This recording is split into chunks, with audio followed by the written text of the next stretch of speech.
let's talk for a second, okay? Everybody look up here at this chart paper. Writers tell stories that have characters, a problem, and a solution. So we've talked about this a little bit before, but have you guys noticed that in every story there's always characters? In every fiction story there's always characters. Somebody raise their hand and remind me, what is a fiction story? Tennyson. It's a story that's not really real. Exactly. And this week we're reading special kinds of fiction books called fantasy books. Remember yesterday we talked about how fantasy books can be a little bit magical, right? They never could happen in real life. So we're reading about characters this week. And in each story we'll notice that there's a problem and a solution. So a problem in a story is when something goes bad. Something unexpected happens that's not great. It's a problem. Somebody raise their hand and tell me, what's a solution? What's a solution to a problem? Reese.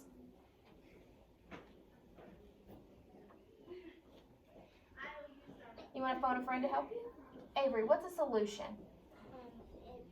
It's something that you try to do when something goes wrong. That's right. A solution fixes a problem. So in our stories this week, we'll notice that there's a problem. Something bad happens to the characters, but there's always a solution, something that makes it better by the end of the story. So before we get started, let's look back at some books we've read before Christmas, and let's talk about the characters and the problem and solution that was in those stories. So raise your hand if you remember Lily's Big Day. This was one of our really fun books. Okay, awesome. The main character in this story was Lily. And Lily's problem was that she wanted to be in her teacher's wedding. And the solution, something that fixed the problem, was that Lily ended up helping Ginger in the wedding. Okay? How about going places? Do you remember this story? We read this a long time ago. Going places was about a little boy named Raphael and Maya. Okay? And their problem was that they wanted to build a flying go-kart. And they just couldn't figure out how to do it. But the solution that fixed their problem was they ended up winning the race. Okay? And how about The Magic Rabbit? This one was one of my favorite books that we read before Christmas. This was about a bunny and Ray. Okay? And the problem was that Bunny got separated from Ray. Are you remembering this story now? Bunny ran away from Ray, who was the magician. And the solution ended up being that Bunny found Ray.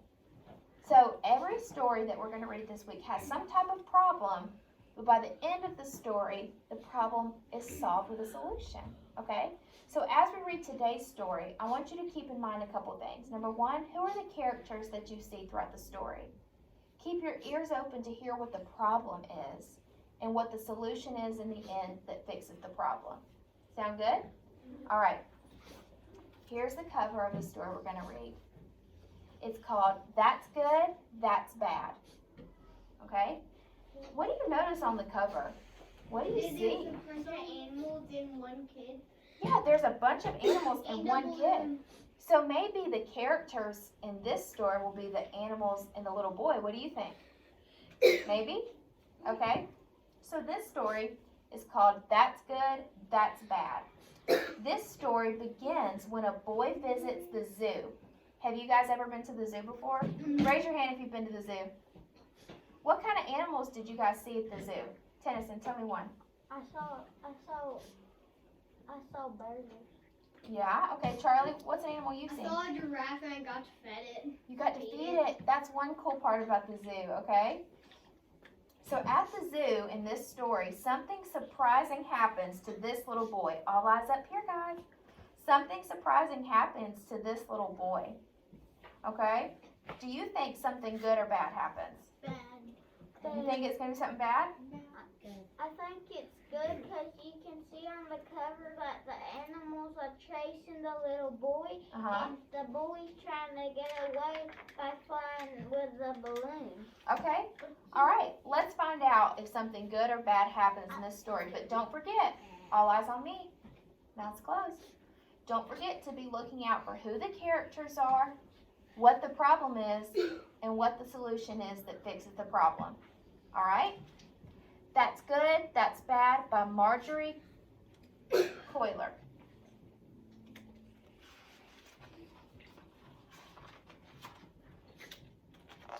One day, a little boy went to the zoo with his mother and father.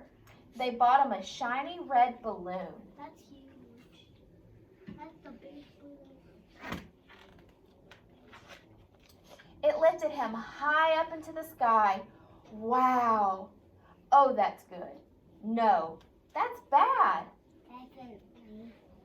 Do you think it's good or bad that the balloon lifts the boy high into the sky? Raise your hand if you think it's good. Bad. Raise your hand if you think it's bad. Let's find out what happens.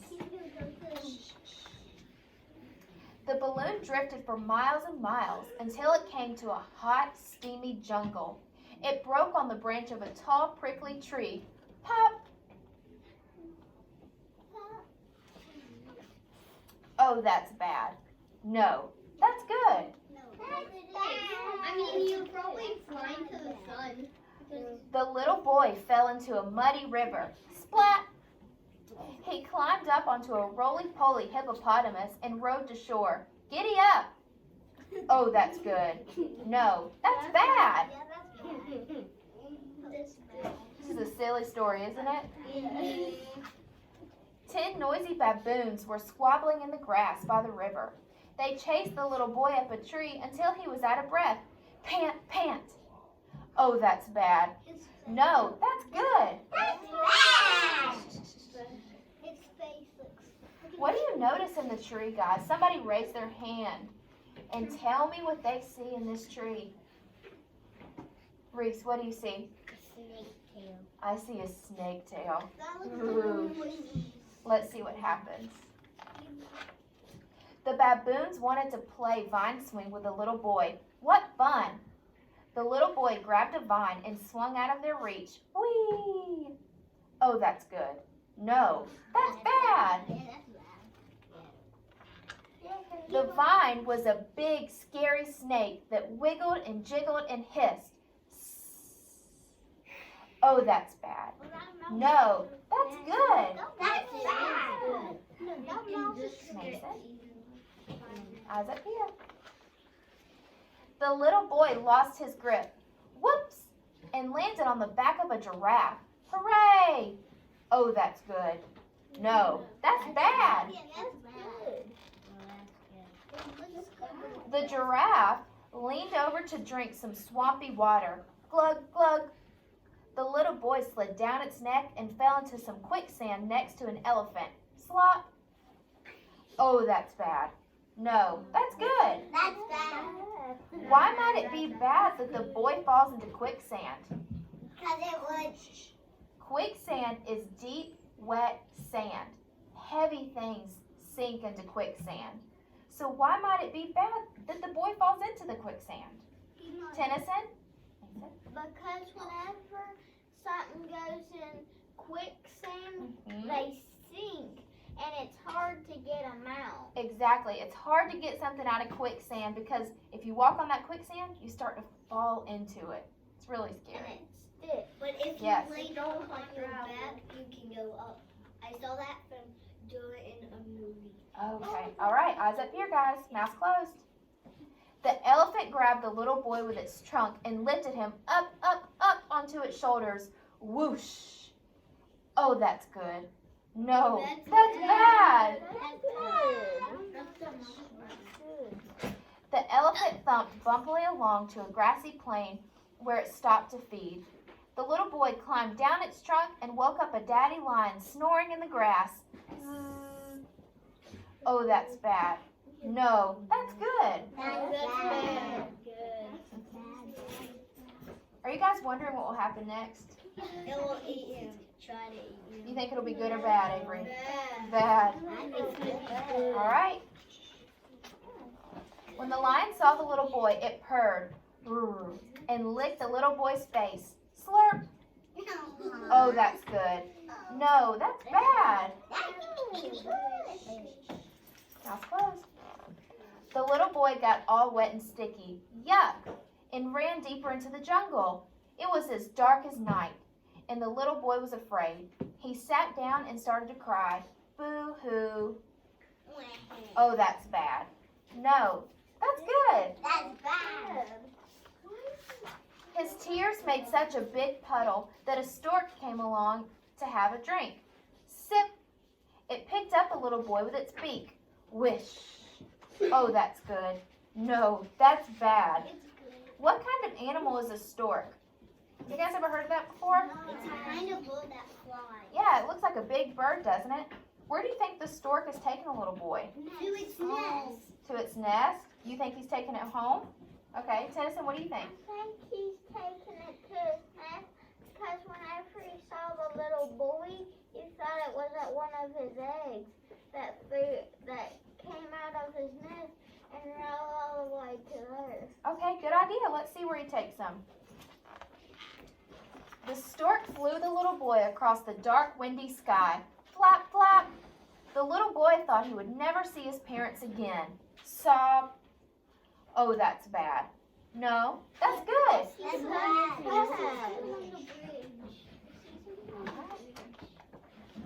The stork knew where it was going. It took the little boy back to the zoo and dropped him into his parents' arms. Plop! His mother and father were so happy to see him. They gave him a big hug and a big kiss. Smack! I know you. Mason? Oh, that's good. No, that's great. Mason? Mouth's closed. So this story started and ended at the zoo. Where was the little boy at in the middle of the story? He wasn't at the zoo. Where did he go? Elizabeth? The jungle. Yeah, he was in the middle of the jungle. There were so many kinds of animals that we saw in the story. Can somebody raise their hand and tell me a couple that they remember seeing? Zacharias? You saw a snake. Charlie, what did you see? Monkey, elephant, giraffe. Monkey, elephant, a giraffe. Esther, what did you see? A lion. A lion. And remember, we saw a stork. That's a new animal we learned about, which is a big bird. That's who took the little boy back to his parents. All right? Do you think the boy enjoys his time in the jungle? Or was he scared? He was probably scared, but he probably also had a good experience, don't you think? He got to see all kinds of new animals. He got picked up by an elephant in his trunk. What about the hippo? I think he was the one who said, that's bad. That's bad. Yeah. Now remember what we talked about before the story, that there's always a problem and a solution. What do you think the problem was? And that's good, that's bad. What was the big problem that took place? Elizabeth? When he was lost. Yeah, when he was lost in the jungle and away from his parents. That was the problem. What solved the problem? What was the solution in the end? Charlie? The bird. Yeah, the bird that took him back to his parents. Exactly. Now think about the characters we saw in the story. We've already talked about the animals. The animals were characters. Who was the main character of the story, though? The whole story was about this person. Avery. The kid and his parents. The kid and his parents. Good job. Did you guys like this story? Yeah. I'm really enjoying reading fantasy stories, aren't you guys? They're a little bit silly, aren't they? And in the story, I liked the lion because it was nice and it licked the kid. He did. Yeah, he was trying to comfort the little boy, don't you think? Okay, Mason, what do you want to say about the book? At the end of the story, before the end of the page, I saw something on the bridge and it looked like his parents. You're right. His parents could have been on the bridge. Reese? When he fell in the quicksand, it was kind of funny. It was kind of funny, but kind of scary because quicksand isn't good. No, it's not. No, it's not good. But it could be good. All right, guys, good job this morning. We're going to move into phonics and go ahead and do our phonics dance, okay? All right. This is our 5. Yeah.